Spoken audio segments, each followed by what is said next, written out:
Welcome to my channel. Try to hear the latest story. My girlfriend told me over dinner that her family didn't think I was right for her, that they believed she deserved someone with more drive, more ambition. I looked at her across the table, fork paused halfway to my mouth and said, "Then go find him." That night, while she slept, I packed a single duffel bag, forwarded the rent payment link to her email with instructions, canceled the phone plan line I'd added her to, and left the apartment key on the counter next to a short note. By morning, I was already on the couch at my coworker Jake's place in Queens. A week later, her parents, her older sister, and Sophia herself were standing outside Jake's building, ringing the buzzer until he threatened to call the cops. They wanted me to come back. I watched them from the window, arms folded, feeling nothing but a strange, cold steadiness that hadn't left me since the moment she'd said those words. I'd been with Sophia for 4 years. We met at a rooftop bar in Williamsburg during one of those humid July nights when everyone pretends the city isn't trying to cook them alive. She was laughing with friends near the edge of the roof, long dark hair caught in the breeze, wearing a simple green dress that made her stand out against the skyline lights. I was there with colleagues celebrating the end of a brutal project deadline. Someone introduced us because we both worked in tech. She was a product manager at a fast-growing fintech startup. I was a senior software engineer at a mid-sized company focused on logistics software. We clicked immediately. She was sharp, quick with sarcasm, and genuinely curious about the algorithms I built for route optimization. I liked that she never pretended to understand everything I said but asked good questions anyway. 6 months in, we rented a 2-bedroom in Astoria together because the commute worked for both of us and the rent was still reasonable if we split it. After 2 years, I proposed on a quiet weekend trip to the Catskills, down on one knee beside a frozen waterfall. She cried, said yes, and we started talking about timing. Maybe late next year, nothing big, just close friends and family. Her parents lived in Westchester, in one of those towns where the houses sit on acres and the high school has its own planetarium. Her dad, Victor, was a partner at a white shoe law firm in Manhattan. Her mom, Elaine, chaired boards for 3 different charities and knew exactly which fork to use at any gala. They were polite to me the first few times we met, holidays, birthdays, but the politeness always felt measured, like they were sizing me up and quietly filing away deficiencies. Victor would ask about my company's valuation, whether we were venture-backed, if I had equity that could really move the needle. Elaine would mention Sophia's college boyfriend who was now a vice president at Goldman, or the son of family friends who'd just made partner at 32. I'd smile, answer honestly. I liked my job, the problems were interesting, the pay was solid, and I wasn't chasing unicorns, and changed the subject. Sophia always seemed embarrassed by their comments, squeezing my leg under the table or rolling her eyes when we drove home. I told myself it didn't matter. We were building something real. Their opinions were background noise. The evening it all unraveled started normally enough. I'd had a long day pushing code for a new warehouse integration. Got home around 8 with takeout from our favorite Thai place. Sophia was already at the dining table, glass of wine in hand, staring at her phone with an expression I couldn't quite read. "Hey," I said, setting the bags down and kissing the top of her head. "Pad Ki Mao and Tom Yum, extra lime like you like." She nodded but didn't smile.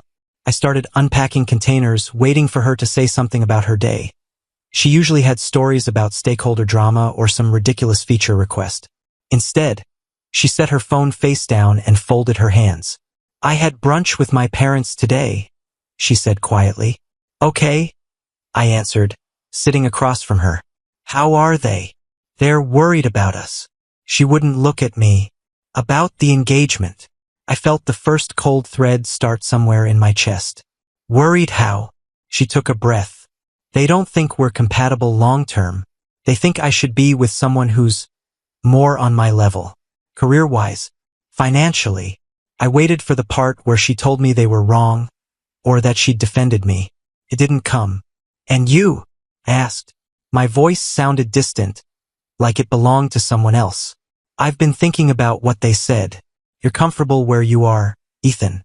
You've been at the same company 5 years, same title for 3. You don't talk about switching for more money or equity, or starting something on the side. You just coast. I stared at her. I like my job. I'm good at it. We live well. We travel. We're saving for a down payment. I thought that was enough. It is for now, she said. But my parents pointed out that in 10 years, when we want kids, when we want a house outside the city, your salary won't stretch the way someone in big tech or finance would. And I grew up with certain things, summer house in the Cape, private schools, security. I don't know if I'm ready to give all that up permanently. I set my fork down. The food smelled incredible 5 minutes ago. Now it turned my stomach. So your parents don't approve, I said slowly. And you agree with them. It's not that simple. I love you, but I'm scared we're setting ourselves up for resentment later. I nodded once. The cold thread had spread everywhere, numbing everything. Then you should listen to them. Find someone who fits their checklist. Her eyes widened. Ethan, I'm not breaking up with you. I'm asking if you'd consider pushing harder. Maybe applying to FANG or a startup with real upside. We could revisit this in a year. I almost laughed. You want me to change who I am so your parents approve? That's not. It's exactly that. I stood up. I'm not interested in becoming someone else to earn a place at their table. She started crying then, saying we should talk more. Sleep on it, go to counseling. I told her I was tired and going to bed. She looked relieved, like the crisis had been postponed. I waited until her breathing evened out around 1 a.m. Then I got up, dressed quietly, and started moving. The lease was in my name. My credit score had been higher when we signed. I logged into the management portal on my phone and submitted a request to remove myself and assign full responsibility to Sophia, effective as soon as she signed the amendment. I knew the management company liked me. They'd probably work with her. Next, I opened the mobile carrier app and removed the line I'd added for her 2 years ago when her old phone died. I transferred our shared streaming logins to new accounts in only my name, updated payment methods everywhere. I wrote a short note on the kitchen notepad. Sophia, I've initiated the lease transfer. Management will be in touch for your signature. Rent is paid through the end of next month. Utilities are in my name for now. You'll need to transfer them soon. I'll arrange to get the rest of my things next week when you're at work. Take care. Ethan. I left her engagement ring box, still holding the ring, on top of the note. I'd bought it with a bonus after a big release. She'd loved it at the time. Now it felt like evidence. I took only what fit in the duffel. Clothes, laptop, chargers, toiletries, a few books. The rest, furniture we'd bought together, kitchen stuff, the TV, could wait or be replaced. I called Jake on the way down the stairs. He answered groggy but said the couch was mine as long as I needed. By the time I got to his place in Queens, it was nearly 3. He let me in, handed me a beer without asking questions, and listened while I told him everything. When I finished, he just said, "Good riddance. You deserve better than that." I slept harder than I expected. The messages started at 7 the next morning. Where are you? Why is the landlord emailing me about lease assignment? My phone got shut off at work. WTF, Ethan? I didn't answer. Instead, I emailed my manager, took 3 personal days, and started looking for a new place.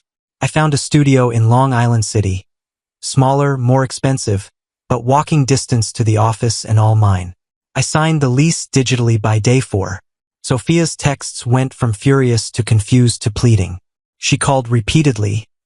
I let them go to voicemail. On day 5, Victor called from a number I didn't recognize. Against every instinct, I picked up.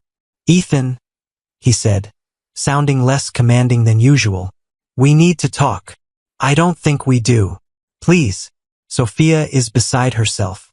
She hasn't eaten properly in days. This has gone far enough. She made her position clear. She was wrong. We all were. Can we meet?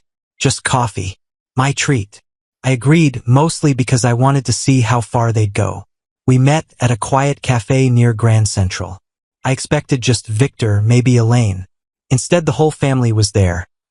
Victor, Elaine, Sophia, and her older sister Lauren, who'd always been the golden child, Harvard Law, now engaged to a surgeon. Sophia looked like she hadn't slept. Her hair was pulled back messily, eyes puffy. She started crying the moment I sat down.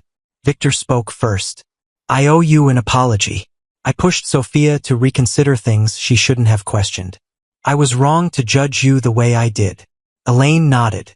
We didn't realize how much you meant to her until this. Lauren added. She's been a wreck, barely functioning at work. I looked at Sophia. And what do you have to say? She swallowed. I was an idiot. I let them scare me about money and lifestyle and futures that don't even exist yet. I should have shut them down the second they started. I love you. I don't care about any of the rest. Victor cleared his throat. We've also learned a few things. Lauren looked up your company's recent press. That new routing engine you led, it's getting serious attention. Warehouse and Logistics Journal called it groundbreaking. You never mentioned any of that. I don't measure my worth by press mentions, I said. Clearly, Elaine said softly. And that's admirable.